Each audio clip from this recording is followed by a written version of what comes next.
దేవునికి మహిమ కలుగును గాక. మరొకసారి ఈ విధంగా మరి మాట్లాడటానికి ప్రభు కృప చూపించారు.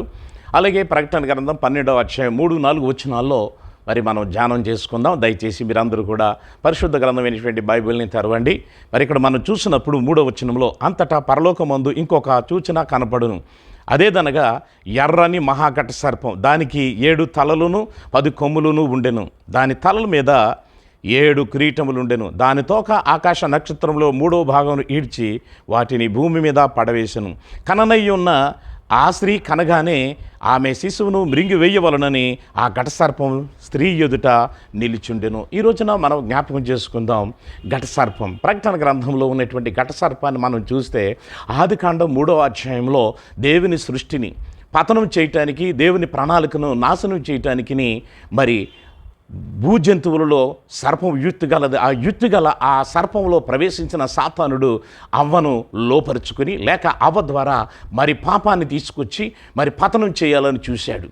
అలాగే ఆదికాండము నుండి ఇప్పటి వరకు కూడా మనం చూసినప్పుడు చాలా సందర్భాల్లో మనం సర్పం ఎలా ఉంటుంది అంటే నల్లగా ఉంటుంది, తెల్లగా ఉంటుంది. మరి చాలామంది అంటారు కదా, నల్ల త్రాసు, తెల్ల త్రాసు, నల్లపాము, తెల్లపాము అంటూ ఉంటారు.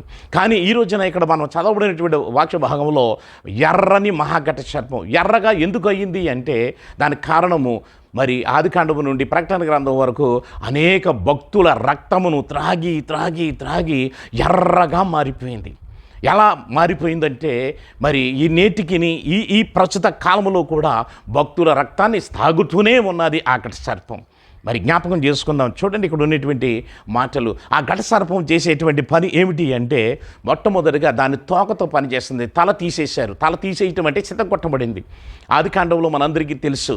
మరి 3వ అధ్యాయంలో 15 వచనంలో 14-15 వచనంలో దాని తల చితగొట్టబడిందని తర్వాత దేవుడు చెప్పాడు. అలాగే యేసుక్రీస్తు శిలువ మరణ పునరుద్ధానముల ద్వారా దాని అధికారం తీసివేయబడింది. తోకతోనే పనిచేస్తుంది. ఆ తోక కూడా ఏం చేస్తుందట?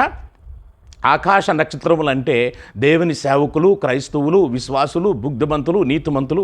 ప్రకటన గ్రంథం అది దానియేలు గ్రంథంలో మనం చూసినప్పుడు మరి 12వ అధ్యాయం 3వ వచనంలో చూసినట్టయితే మరి బుద్ధిమంతులైతే ఆకాశ మండలం మందుండు మరి ఆ జ్యోతులను పోలే ఉంటారు, నిరంతరం ప్రకాశించేవారుగా ఉంటారు అని చెప్పబడుతుంది. నీతిమంతులు, బుద్ధిమంతులు, ప్రభునందు అంగీకరించిన వారు, దేవుని రక్తం చేత, యేసుక్రీస్తు రక్తం చేత కడగబడినటువంటి వారుగా ఇక్కడ మనం చూస్తూ ఉన్నాం. చూడండి ఘట సర్పాన్ని చూడండి ఎలాగుందో చూడండి. దాని రూపం చూడండి, దానికి 7 తలలు చూడండి.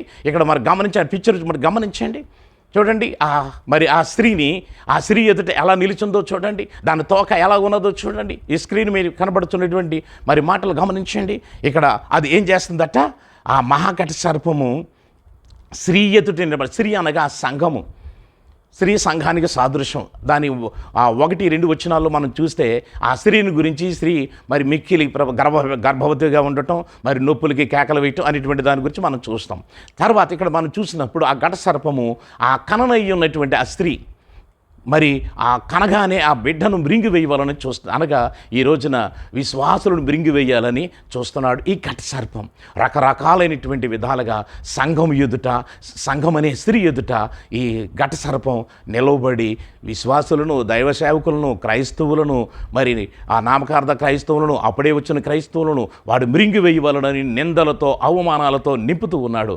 జాగ్రత్త, అవమానాలను భరించండి, నిందలు భరించండి. యేసుక్రీస్తు ప్రభువారు అంటారుగా, నా నామం నిమిత్తము జనులు మిమ్మల్ని నిందించి, హింసించి, చెడ్డమాటలల్లా పలకబడినట్టు మీరు ధన్యులు సంతోషించి ఆనందించండి. ఈ రోజున ఆ ఘట సర్పం స్త్రీ అనే సంఘం ఎదుట నిలబడి మిమ్మల్ని నిందించాలని, హింసించాలని, చెడ్డ మాటలల్లా పలికించాలని చూస్తున్నాడు. జాగ్రత్తగా ఉండండి, నిరీక్షణతో కలిగి ఉండండి. వాడు ఆ ఘట సర్పం యొక్క మరి సింబల్ చూడండి ఎలా ఉన్నదో జ్ఞాపకం చేసుకోండి. దేవుడు మిమ్మల్ని, మీ కుటుంబాల్ని మరి విశ్వాస వీరులుగా, మరి విజయ వీరులుగా ముందుకు కొనసాగి నడిపించబడునుగాక. ఆమేన్, ఆమేన్.